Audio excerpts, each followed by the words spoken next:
धारावी पुनर्वसन प्रकल्प ज्यांच्याकडे देण्यात आलेला आहे ते म्हणजे अदानी, त्यांच्यावर थेट US कॉन्सुलेटकडून जे ते अटक वॉरंट जे ते काढण्यात आलेले आहे। आणि या संदर्भात बोलण्यासाठी खासदार वर्षा गायकवाड आपल्या सोबत आहेत। झिंझिण्यांपासून त्वरित आराम मिळवा सेन्सोडाइन रॅपिड रिलीफ बरोबर। ताई, थेट US कॉन्सुलेटकडून अटक वॉरंट जे ते काढण्यात आलेलं आहे, कसं बघतात या घटनेकडे? नाही, हे एक ना एक दिवस तर होणारच होतं। याचं कारण असं आहे की ज्या तऱ्हेने विजेच्या दियार असतील किंवा हिंडनबर्गचा रिपोर्ट आला होता, हिंडनबर्गचा रिपोर्ट 1 असेल किंवा हिंडनबर्गचा रिपोर्ट 2 असेल, या दोघांमध्ये सातत्याने त्याने जे आहे ते जे आरोप केले होते, करप्शनचेच आरोप त्या ठिकाणी केले होते। आज USच्या जे आहे त्याने जे आहे ते सांगितलेलं आहे की बाबा जे 2000 कोटीचा जो मोठ्या प्रमाणामध्ये भ्रष्टाचार झालेला आहे आणि याच्यावरती त्यांनी जे आहे ते इन्क्वायरी पण लावलेली आणि वॉरंट पण जाहीर केलेलं आहे। मला अपेक्षा हीच आहे की न खाऊंगा न खाणे दूंगे बोलणे वाले देशाचे प्राईम मिनिस्टर कुठल्या तऱ्हेचं त्या ठिकाणी जे आहे ते ॲक्शन घेतात आणि कशा तऱ्हेने ॲक्शन करतात हे बघायला पाहिजे। आता आज मला सांगायला पाहिजे की आदरणीय राहुल गांधीजींनी प्रेस कॉन्फरन्स घेतली, त्याच्यामध्ये त्यांनी काही प्रश्न निर्माण केले।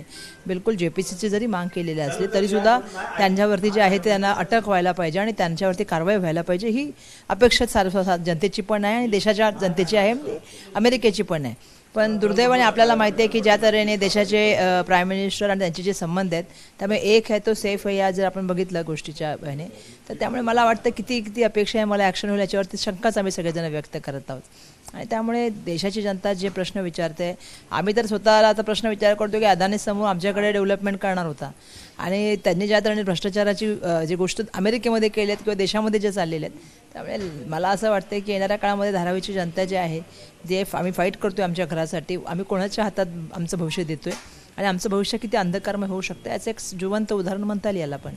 ताई, काल खरं तर महाराष्ट्रात विधानसभेसाठी मतदान झालं।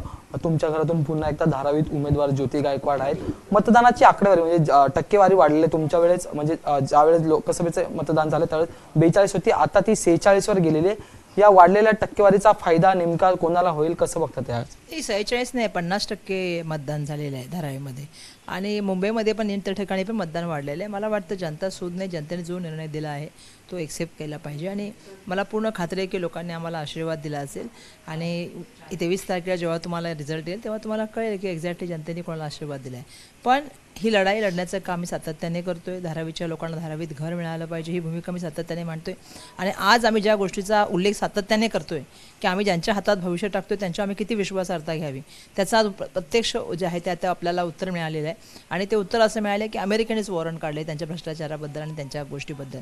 त्यामुळे मला पूर्ण अपेक्षा आहे की येणाऱ्या काळामध्ये जनता आता 23 तारखेला निकाल आहे आणि 23ला तुम्ही बघाल सरकार महाविकास आघाडीचं असेल आणि 23ला धारावी पण जिंकलेलं असेल, मुंबईमधल्या खूप साऱ्या सीटा आम्ही जिंकलेल्या असतील। तुम्ही म्हणतात की सरकार महाविकास आघाडीचं असेल, पण एक्झिट पोल जे समोर आलेले आहेत त्याच्यात जी आकडेवारी आहे ती महायुतीच्या बाजूने कल देताना ती पाहायला मिळते। कसं बघतात या सगळ्याच एक्झिट पोलकडे की महायुतीचे नंबर्स वाढलेले पाहायला मिळतात आणि यंदा अपक्ष हा फॅक्टर चालेल का? नाही, एक सगळ्यात महत्त्वाची गोष्ट जे काही लोकांनी जे एक्झिट पोल केलेले आहेत त्या कंपन्या कोणाच्या आहेत ह्या पण जरा माहिती घेतल्या पाहिजेत ना।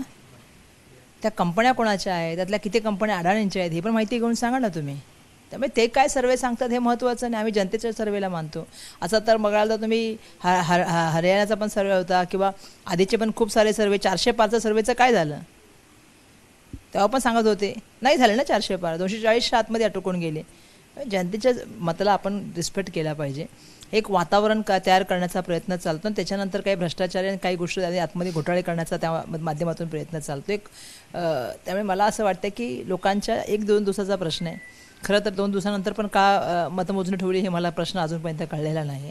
खरं तर ते उद्या मतमोजणी होऊ शकली असते, पण ठीक आहे, त्यांनी परवा ठेवलेली आहे, त्याच्यावरती होऊ द्या आणि त्याच्यानंतर जे काम होईल ते बघू पडू आपण।